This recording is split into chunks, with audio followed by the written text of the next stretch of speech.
What's up guys, it's Mike from House of Dula. Hey, happy Sunday.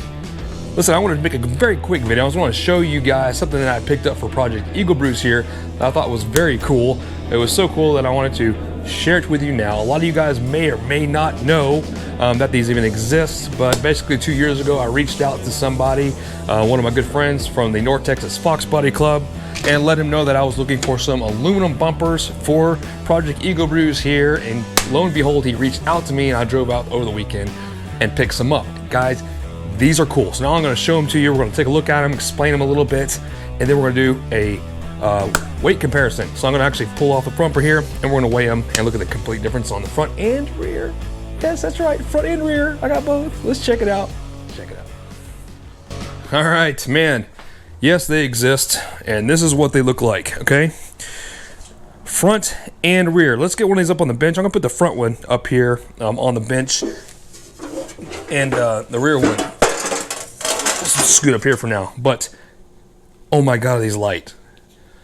So, I've gotta give credit to Bill Butler. When Bill was working for MPD, we used to talk a lot. Bill is really one of the most knowledgeable humans on the planet Earth that knows more about Fords and Mustangs and Fox bodies, especially early Fox bodies, than anyone I've ever met.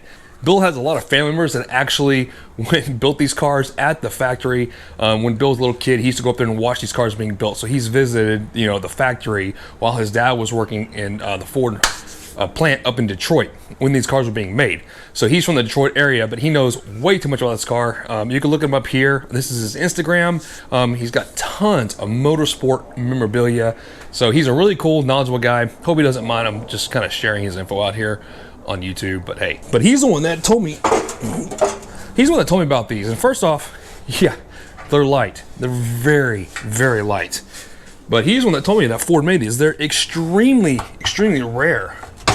And they only made them between, I think, 79 and 81. There is not a lot of information. In fact, I did what I could to try to get some information on this on the internet before talking to you guys. It's pretty rare, and Ford doesn't really mention it. Now, Bill is the one that explained to me that in 79 through 81, they were mostly found on your higher end cars, your pace cars, maybe. The pace cars, the turbo cars. Yeah, so they're only found in your early 79 to 81 cars. In fact, from what I understand, they're only made from 79 to 80 and maybe have trickled into some early 81 models. Or I've also read that they're only made in 79 and then some of them have found their way into 80 and 81 models. But they weren't made, from what I understand, you can get a car that had one bumper on the front that was aluminum and the rear was steel. You could have gotten one that had a aluminum bumper on the rear, but the front was steel. So guys, if you have a 79 car and you haven't looked, go underneath your car and check it out. Get a magnet. That's the easiest way to find out, right? I mean, this is, clearly not steel, okay? So that's the easiest way to find out. But also just look at it. I mean, you could tell just by the color. Clearly it's not gonna rust. That's cool. Yeah, let's look at this. Now let's take a look at this thing. Now, how rare are these? From what I can tell, really just a 1 out of every 500-ish chance of your car having one of these either on the front or on the rear, or both, okay? So it's pretty rare. They're not significantly, expensive. It's not like, these are, the holy grail of Fox body parts or a diamond or something like that. But, I paid, I think, $120 for the pair, which is pretty pricey for a Fox body bumper. But I was looking for this, and the fact that it's not cut up, it's not bent, it's not beat. They're perfect condition. Both of these are. I mean, these are as straight as can be. So, zero issues with it. And the fact that it's just cool. This is just old Ford cool history to me. So, it's neat that Ford built these. My guess is they decided to scrap the aluminum, stop using aluminum in favor for steel, maybe for their collision testing or safety. My thought maybe also is they were using or trying aluminum in the 78, 79 models. Maybe some of the Fairmonts had these, I don't know. For EPA restrictions, better fuel mileage, horsepower 0 to 60 times, stuff like that. So after texting a little more with Bill, Ford likely used these initially as an effort for weight reduction, but because of the extra cost in aluminum and more expensive manufacturing costs, they likely stuck with steel. Also, the fact that Ford used steel hardware and bolted the steel brackets that were heavily prone to corrosion, especially in coastal climates or in the northern rust belts, thus making these even more scarce and rare to come across. Because of my lack of planning of footage here, I hope you enjoyed my cheesy stock footage I filled in for your viewing pleasure. I've been told that you have a better luck of finding these on the turbo cars, on the pace cars, stuff like that. But like I said, you could find them on an LX, or not LX, but a base model 4-banger. This car has steel bumpers in front and rear. Once I learned about it, first thing I did, I ran out here and checked on the magnet, and sure, you could tell, of course, it's got, scale on it, and it's rust colored, but both front and rear on this car were steel. There's no markings on this, and I could tell. We've got a number here, a 1017M. So the plate here that holds our lights, probably, it does. Yeah, there it is right there. So the D9ZB. So that is a 79 part number. Looks like we got a date code here of 1020 of 1978. And this one does not, yes it does, it's down here. So it also should have a part number on it. This one over here is 11/3 of 78. Yeah, so these were manufactured in 78, looks like, for the 79 model. That's the only thing that's on it. The bumper itself doesn't have any markings. And you can see, look, I'm looking at this like one hand. I'm just moving this around like it's nothing. And really, we're talking about some serious weight savings here. And on the front of this car, this far forward, it can really affect the bias of the car, the handling, and just the amount of weight over the wheels, right? So, especially this far forward. So this is pretty damn heavy. So what we're gonna do is we're gonna take this, an aluminum one, we're gonna weigh them and see how much lighter it really is. Also, what's funny is I just painted this too. God almighty.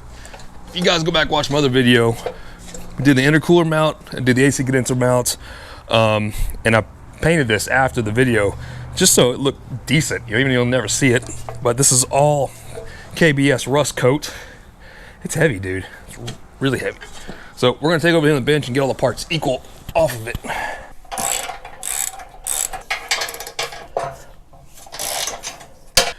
Because I'm in a mock-up stage, I think just to make the comparison equal, I'm gonna remove these instead. That way the aluminum bumpers and the steel bumper will be the same. Now, hang on. If you watched my last video, you know that I cut my bumper to fit my intercooler, okay? I later found out in the video I didn't have to cut it. I made such good room fitting the condenser and intercooler that I didn't have to cut the bumper. I did it kind of prematurely. My fault. I do not want to cut this bumper, okay? So, but at least to keep the weights equal, I do have the wedges I cut out of it. So I cut a wedge here, there, and there. So it's not going to be exact for all you guys that are looking for absolute perfection by the decimal. All right. Okay, so we got our wedges. We'll cut them out there and here, and the same on both sides. So I got 4 wedges in here.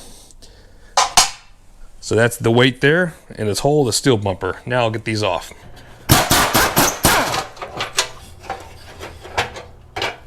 All right, I don't think this is gonna register on the scale with just this. So it's a human scale, not a car part scale. But what I think I'll do is I'll probably just measure myself. Yeah, all right, so let's see what I weigh. All right, 188.6 in my new, almost getting there fat phase, cool. 201.6. That's 13 pounds. So the rear bumper, aluminum bumper, weighs 13 pounds. All right, we're gonna do the same thing with the steel bumper. God, it's considerably heavier. Dang. 188.6, that's me. 218. 29.4 pounds, almost 30 pounds. So light, man. Onto the front. Again, I weigh 188.6. I can just casually carry this under my arm like so. It's like I'm carrying nothing. 202.2, 13.6 pounds. Cool. 220, 198, 219.8. 219.8, 31.2 pounds. All right, so that's a savings of, let's see here. The rear is a weight savings of 16.4 pounds, so 16 and a half. The front is a savings of, see, 31.2 minus 13.6, 17.6. Okay, so a combination of obviously here 4 plus 17.6, 34. Cool. There you go. Also, one last thing that you probably noticed that I forgot to note, and I guess is pretty important, is that the aluminum bumpers do have extra support, both on the front and on the rear. Ford has added another vertical support here, as you see, is not on the steel bumpers. And again, you can see where the steel hardware, meaning aluminum, could be a problem in northern climates, but that's the case here. So they do have extra support. Most likely it has to do with, crash testing and safety, but the front bumper has that as well. You can see it there, and the hardware supporting it, the steel hardware, so it's not welded. However, the cradle on the ends were welded, so it's almost like these were added after the fact, which I thought was kind of interesting, because these vertical supports for the bumper frame is aluminum welded on both ends, but the middle ones were added and bolted on. The steel front one, again, does not have that, so most likely something that Ford added last minute for some safety or crash testing. Yeah, you gotta love my math here. Seriously, I know it's crude, it's dirty. Okay, whatever. 34 pounds is what we're saving off the car. That's not bad. Feels a lot heavier, but it's also the placement of where the bumper is in the car itself. Being so far forward and so far to the rear, you don't want all that hanging out there, do you? Hanging way off the end of your car, okay? You don't want that. You want the aluminum ones. That's a pretty significant weight saving. It's almost 20 pounds lighter per bumper than the steel ones. So it's a pretty cool find, guys. If you could find it, I'd definitely go check it out. Start scouring the internet. If you didn't know about it, I just thought you might want to know about this little tidbit of information. But you can start looking at eBay. You can find them. They're not expensive. Some people don't even know what they got, and then just say, I don't know, it's just a Foxbody bumper. You look at it, you can tell online it's aluminum, and then yeah, go pick it up. That's kind of what happened here. But there we go. I got an aluminum set of bumpers. Get this thing bolted on and continue working on Eagle Brews. Hope you guys have a great week. We'll see you later.